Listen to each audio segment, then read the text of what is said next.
Telugu digital media network లో political కేటగిరీలో number 1 కేవలం 72 గంటల్లో 1,50,00,000 వ్యూస్ పైగా పాపులర్ టీవీ నెట్వర్క్. మేడం ఏంటి మేడం మీ అధినేత స్ట్రాటజీ ఏంటి? ముఖ్యమైన కీలక నాయకులు ఎవరైతే పవన్ కళ్యాణ్ కావచ్చు, లోకేష్ కావచ్చు, బాలకృష్ణ కావచ్చు, వీళ్ళందరిపైన మహిళల్ని పోటీలో పెట్టడానికి కారణం ఏంటి? మహిళలపైన గౌరవం లేక, అంటే చాలామంది ఏమంటున్నారంటే ఆ సీట్లు ఎట్లనే ఓడిపోతాయి కాబట్టి మహిళలకి ఇస్తున్నాడు అని చెప్పేస్తే టీడీపీ వాళ్ళు కావచ్చు, జనసేన వాళ్ళు కావచ్చు చాలామంది చెప్తున్న పరిస్థితి. వాస్తవంగా ఏంటి? మహిళల మీద ఎవరికి ఇది అక్కసుందో మనం గతంలో చూసాం. ఒక్క మహిళను కూడా తన ఏదైతే క్యాబినెట్లో ఉందో చంద్రబాబు నాయుడు ఒక్క మహిళకు కూడా ఇవ్వకుండా ఏదో ఒకళ్ళకి అర్రాకొర్రాగా ఇచ్చి ఈరోజు జగన్మోహన్ రెడ్డి గారి నాయకత్వంలో ఉప ముఖ్యమంత్రి అవ్వచ్చు, లేకపోతే మన హోమ్ మినిస్టర్స్ ఇద్దరు, జగన్మోహన్ రెడ్డి గారి నాయకత్వం ఇద్దరు ఎస్సీ మహిళలకి, దళితులకి మరి హోమ్ మినిస్టర్ ఇచ్చినటువంటి స్థాయిని మనం మర్చిపోతే ఎలాగా? అదే చంద్రబాబు నాయుడు ఎందుకు ఇవ్వలేదండి? మహిళల మీద అదే గౌరవం. అలాగే ఇప్పుడు మంగళగిరి కావచ్చు, పిఠాపురం కావచ్చు, బాలకృష్ణ పోటీ చేసి హిందూపురం కావచ్చు, ఇవన్నీ కూడా మహిళలను నిలబెట్టిన జగన్మోహన్ రెడ్డి గారు. ఎందుకంటే ఈ ముగ్గురు ముద్దపప్పులు, సొద్దపప్పులు కాదు, ఈ 2-3 కూడా ముద్దపప్పులు అనమాట. ఈ ముద్దపప్పులు ఎటు ఓడిపోతారు. ఎందుకంటే ఓడిపోవడం అనేటువంటిది గతంలో మనం మంగళగిరిలో చూసాం. అసలు మంగళగిరిలో వాళ్ళు ఖర్చు పెట్టినటువంటి ఖర్చుకి నిజంగా రాష్ట్రంలో ఒక పార్ట్ ఏదైతే స్లమ్ ఉందో ఆ స్లమ్లో ఉన్నటువంటి ప్రజలందరూ కూడా నివసిస్తారనమాట. అంటే తన కొడుకుని గెలిపించుకోలేనటువంటి అసమర్థుడిగా చంద్రబాబు నాయుడు గతంలో మిగిలాడు. రేపు కూడా మంగళగిరిలో అదే జరుగుతూ ఉంది. ఎందుకంటే జగన్మోహన్ రెడ్డి గారు మహిళలు గౌరవం ఇస్తారు.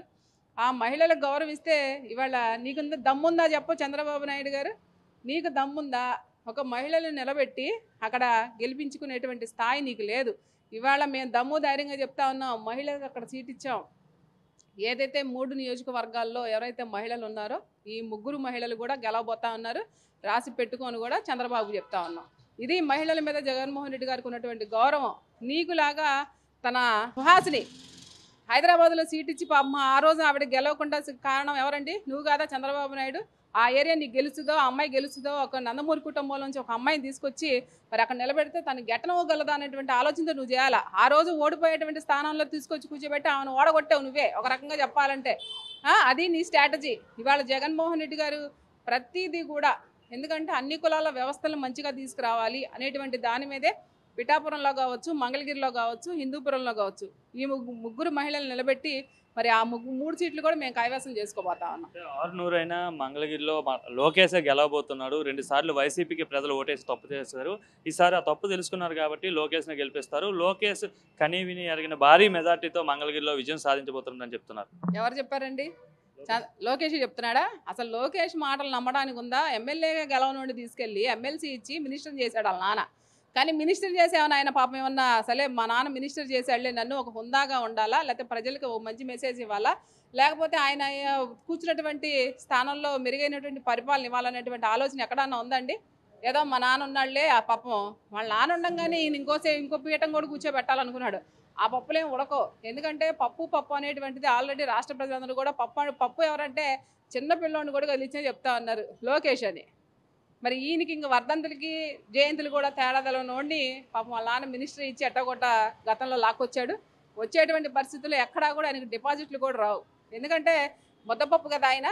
అది మంగళగిరి నియోజకవర్గానికి సంబంధించి మంచి మాస్టర్ ప్లాన్ అయితే సిద్ధం చేశాను. ఆ మాస్టర్ ప్లాన్తో మంగళగిరి రూపురేఖలు మారుస్తానని అయితే లోకేష్ అంటున్నారు. గతంలో ఎందుకు మార్చలేదండి? ఇవాళ గతంలో మీరే కదా అధికారంలో ఉంది. కోతవేడు దూరంలోనే కదా, అమరావతికి దగ్గరలో ఉంది. మరి అప్పుడు ఎందుకు డెవలప్ చేయలేదండి మీరు?